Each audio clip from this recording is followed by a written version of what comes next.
Hello, I'm William Stewart. Welcome back to this verse by verse study on the book of Second Timothy.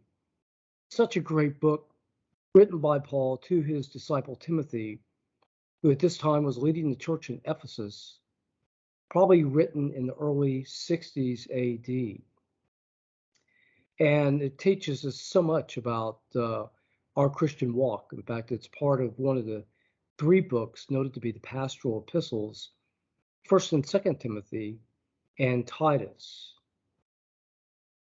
So we covered last time the introduction, verses 1 and 2. So we're just really at the beginning. You're catching us at the right time. And then today we're going to cover verses 3 and 4. So the continuation of the introduction. Generally, Paul, after his introduction, will spend a few verses commending and thanking the church, the person to whom he writes. In this case, he does as well, expresses a lot of emotion. He says in verse 3, I thank God, whom I serve from my forefathers with pure conscience, and without ceasing, I have remembrance of thee in my prayers day and night. So he's thankful for this relationship with Timothy, and based in a life that he's serving in consistency with his forefathers, who really believed the same things he did, apart, of course, from Messiah coming, because Messiah had not come yet. So he considers himself most likely here a continuation of the tradition of the Jews and true belief looking for Messiah, and serving thus so with a pure conscience, as we all should, because we have a pure, righteous, true religion based in Jesus Christ. So without ceasing, he remembers Timothy in his prayers day and night. So that's important. We'll come back to that. We'll go to verse 4 here. Greatly desiring to see thee, being mindful of your tears, of thy tears, that I may be filled with joy.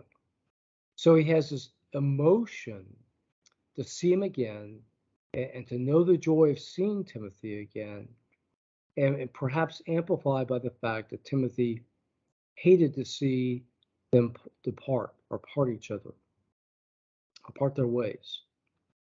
So this is all really nice. It shows they have a close relationship. And Paul prays for Timothy, his dear disciple. What's that mean practically for us?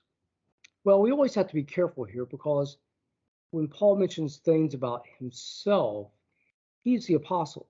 He's taught by Christ. He's the leader of the church. So there's some directives given to the apostle, which are special for them, like when he received the Macedonian call in Acts 16 to go to Macedonia and Greece from Asia Minor, so directly from God. But in most instances, what Paul does is a good example to us. And I think that's the case here.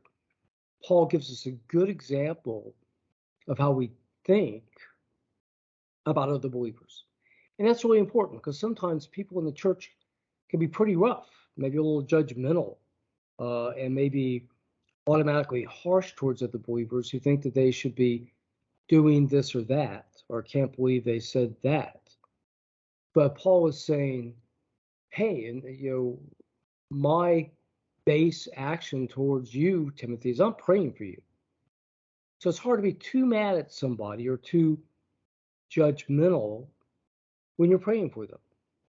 And so it's good training for all of us that when we think of somebody, good or bad, say a few prayers based in Scripture for them. Pray for them, end of Ephesians 1, end of Ephesians 3, Colossians 1, verses 9 to 11. Some good model prayers for us to pray for other people.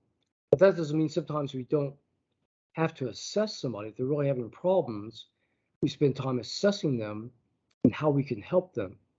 But to judge them and just for the sake of making our own selves feel good, we should be praying for people and thinking of them with joy. And that's because God has saved them. God has worked in their life. Even in a young believer, God has created them. And we should be thinking of them, be thinking of them joyfully as much as we can. It's a real discipline.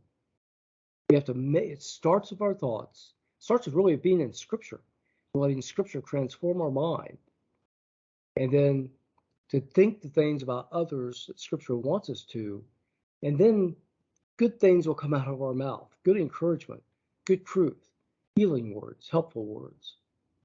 Okay, thank you for joining me today. Good verses, and we'll continue Paul's wonderful letter to Timothy next time. Please join me then.